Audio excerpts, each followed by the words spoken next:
Bonsoir, je suis ravie de vous retrouver pour C'est ici. Nous sommes à Montrichard, Val-de-Cher, dans le Loir-et-Cher, petite commune de 3900 habitants, connue pour son dynamisme économique. D'abord, nous nous rendrons dans les entreprises Septem, les méca-héros spécialisés dans les pièces de précision. Leur PDG Pascal Courteau nous parlera de cette année compliquée pour ces entreprises et ses salariés. Notre second invitée s'appelle Morgane Gaveda. Elle est responsable de la marque Jardin d'Orantes qui relocalise en France une partie de la production de cornichons pour le groupe Redzel.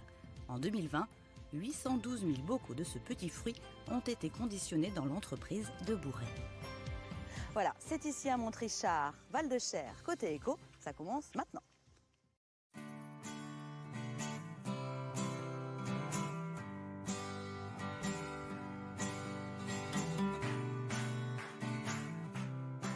Je suis dans la zone d'activité Le Clos de la Bonnetterie à Montrichard devant l'entreprise Septem. Cette entreprise est spécialisée dans l'usinage en grande série, notamment pour l'aéronautique militaire. Elle emploie à peu près 15 salariés. Nous allons tout de suite rencontrer son PDG, Pascal Courteau. On y va.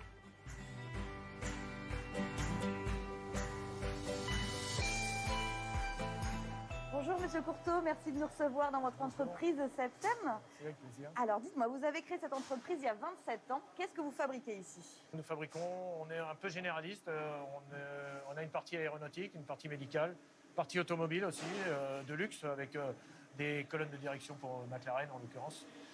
Et nous usinons sur plan, évidemment, et nous travaillons toutes les matières, y compris titane, sur certaines machines. Donc, Et vous avez beaucoup de jeunes. Votre philosophie ici, c'est je forme et je garde. Ah voilà, c'est ça. C'est la philosophie de l'entreprise, évidemment. Nous, on a des jeunes. D'abord, j'ai mes fils qui travaillent dans l'entreprise, qui seront peut-être, certainement amenés à poursuivre l'entreprise une fois que j'aurai laissé. Et pas tous les employés, mais la quasi-totalité de mes employés ont été formés ici, avec Bac Pro, BTS aussi. Voilà. Donc je pense qu'il faut quand même, malgré tout, c'est un métier où il faut à peu près 5 ans d'apprentissage pour pouvoir bien acquérir ce métier. Et encore qu'on ne sait jamais tout. Merci beaucoup. On va aller voir dans un instant votre seconde entreprise. C'est l'entreprise méca-héros. C'est un peu grâce à Septem que méca-héros a pu traverser la crise que nous venons d'avoir, puisqu'elle travaille surtout avec l'aéronautique, je crois. Oui, voilà, c'est ça. méca-héros est une entreprise que j'ai rachetée juste avant la crise. Et 90% d'aéronautique. Donc avec cette crise qui est tombée quelques mois après le rachat, eh bien, on est tombé à moins 75, moins 80% sur l'aéronautique. Donc heureusement que j'avais cette entreprise où on a eu aussi des difficultés pendant 5 mois. Mais grâce à cette entreprise, on a pu malgré tout maintenir l'emploi chez méca-héros. On va aller voir juste après, mais d'abord je vous propose de rencontrer les salariés de Boiron quelques mois avant la fermeture du site qui est annoncée pour le 31 décembre. On se retrouve juste après. Plus que la fermeture d'une entreprise, c'est la fin d'une belle histoire entre les salariés de Boiron qui se profile. Après la colère, la tristesse de perdre des amis pèse sur leurs épaules. On va retrouver, sauf que...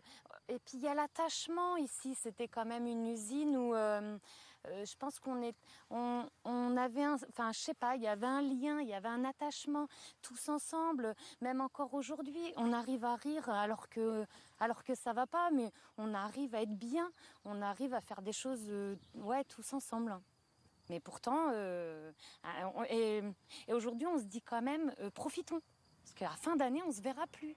Punaise, moi aussi, je pensais faire toute ma carrière ici. Leur sourire masque leur amertume. Le 31 décembre, Odile va partir en retraite anticipée, le cœur lourd. Déçu de terminer comme ça, j'aurais voulu transmettre à une autre personne mon savoir. J'aurais voulu donner ce que j'avais dans ma tête.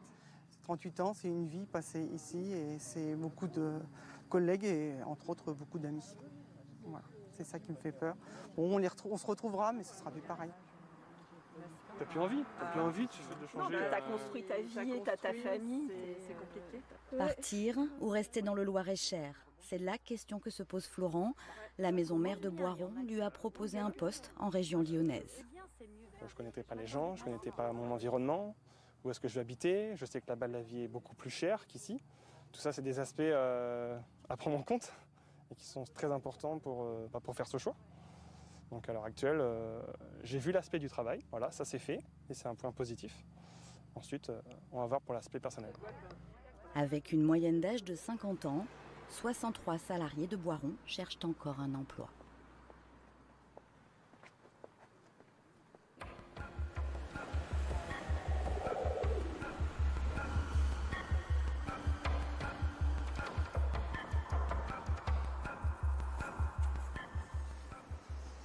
Alors là, Monsieur Courteau, nous sommes dans votre seconde entreprise, Meka Aero, et ici on fait presque que de l'aéronautique.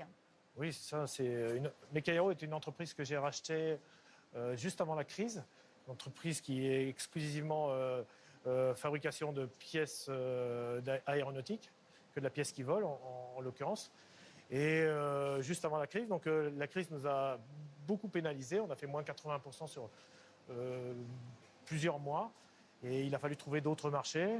Et grâce à Septem, malgré tout, eh bien, on a réussi à maintenir l'activité ici, conserver nos compétences, parce que c'était la priorité, conserver les compétences ici, et puis surtout de pouvoir retrouver un certain marché quand le marché reviendra.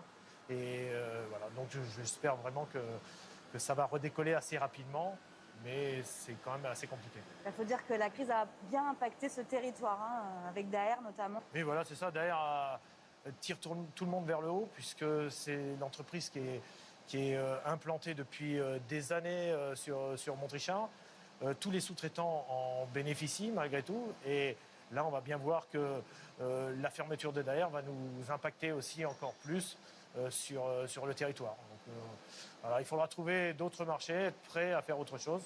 Mais on espère quand même que malgré tout, la crise est derrière nous. On annonce une prévision sur la reprise aéronautique un peu plus tard, certainement. Mais le fait de trouver autre chose, c'est bien pour nous, quoi. Merci beaucoup de nous avoir reçus. Merci de nous avoir reçus dans vos deux entreprises. On souhaite en effet que cette crise passe et que vous retrouviez beaucoup de commandes. Okay. Merci. Merci à vous. Merci. Et nous quittons l'aéronautique pour l'art du fleurissement. Je vous propose de rencontrer Thierry Signé, pépiniériste passionné à Favrolles-sur-Cher. C'est notre rubrique C'est tout vous par Alain Eudes et Isabelle Racine.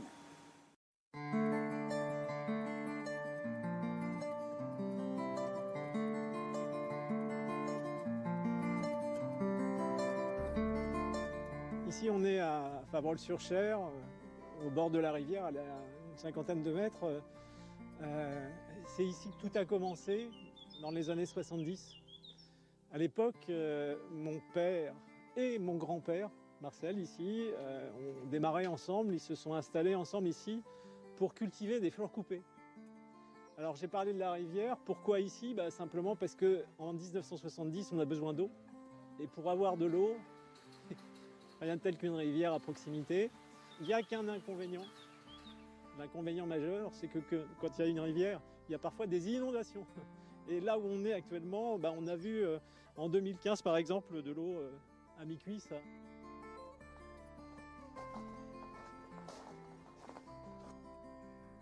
Alors ceux-là, ils montent à 50 cm. Ah, c'est ça. Oui, mais ils se plantent comme ça. C'est du vent chez moi. C'est pas gênant le vent. C'est pas le vent qui arrête des bégonias. Enfin, c'est pas le bégonia qui arrête le vent. Alors ici, le nombre de plantes est vaste. Peut-être qu'il y a allez, devant nous 250, 300 espèces de plantes différentes. Et qu'est-ce que ça dit de nous? Simplement que le jardinage, c'est un partage. Et le partage, c'est par la diversité. Si tu as, par exemple, un bégonia boliviensis, un bégonia de Bolivie comme celui-là, tu vas pouvoir raconter peut-être une histoire de l'endroit où tu l'as trouvé, de ce que tu penses de la couleur, du bénéfice qu'il a pour toi en termes d'ornement, et simplement dire je l'aime, quoi.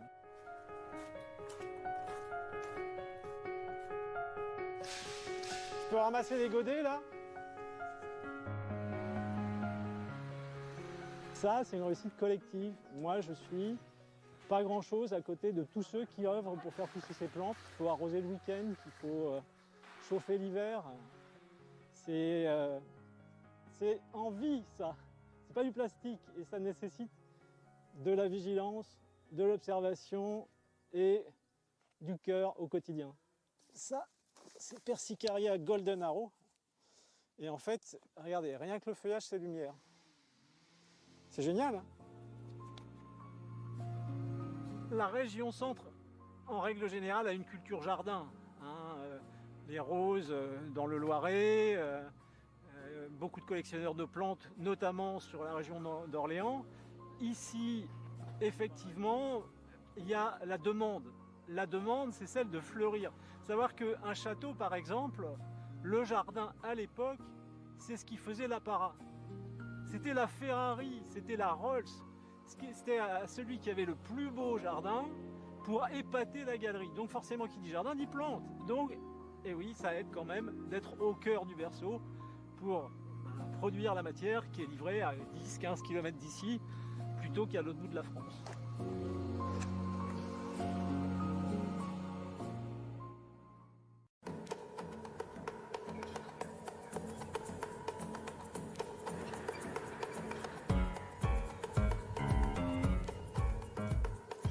Votre émission C'est ici à Montrichard, Val-de-Cher continue côté éco. Maintenant, nous sommes à Bourret, devant l'entreprise Redzel. Ici, en 2020, ont été conditionnés pas moins de 812 000 bocaux de cornichons. Des cornichons qui sont produits en Inde, en Europe et depuis 2015 aussi ici, dans le territoire de la région Centre-Val de Loire et notamment dans le Loir-et-Cher. Nous allons rencontrer la responsable de la marque Jardin de Rente, Morgane Gaveda. A tout de suite.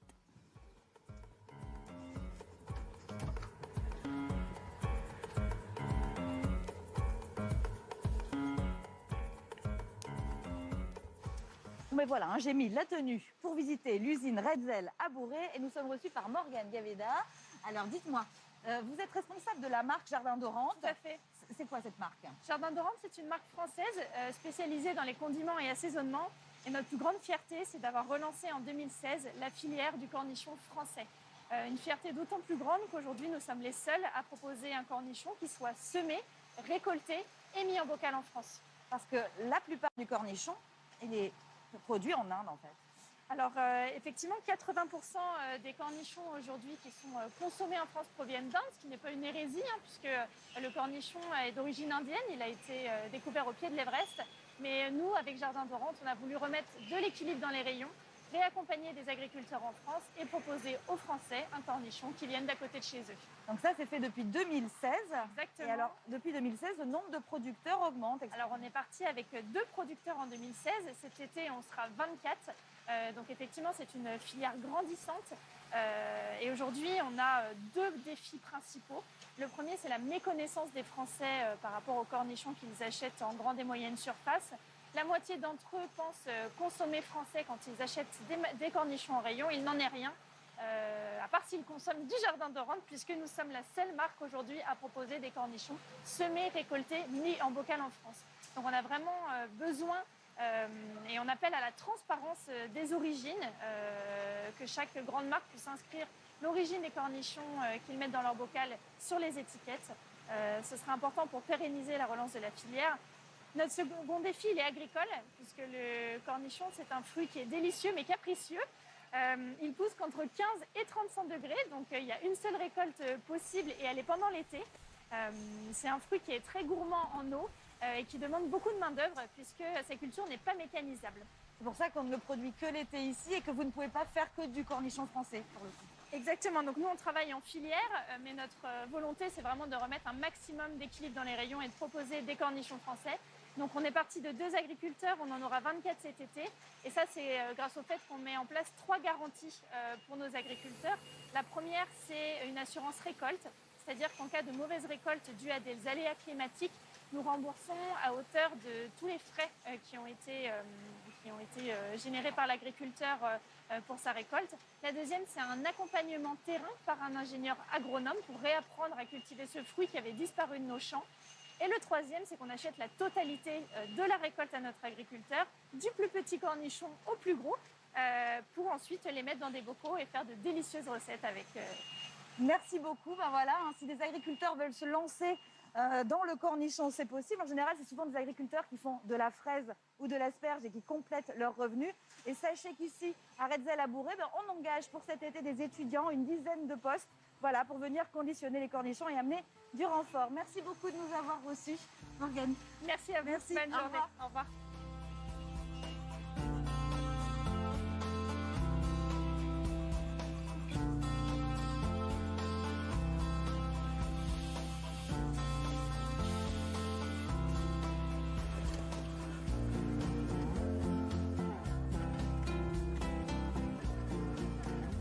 À Montrichard côté éco, c'est terminé. Demain, nous parlerons sport, loisirs et chevalier avec d'abord un des éducateurs du club de foot de Montrichard, le CAM. Ensuite, nous irons à la rencontre des rôdeurs du Nord qui transmettent leur passion pour les chevaliers aux habitants de Montrichard tous les samedis matins. Et enfin, nous irons faire un tour au parc-plage, incontournable ici à Montrichard. Vous allez voir, ça a été complètement rénové par la nouvelle équipe.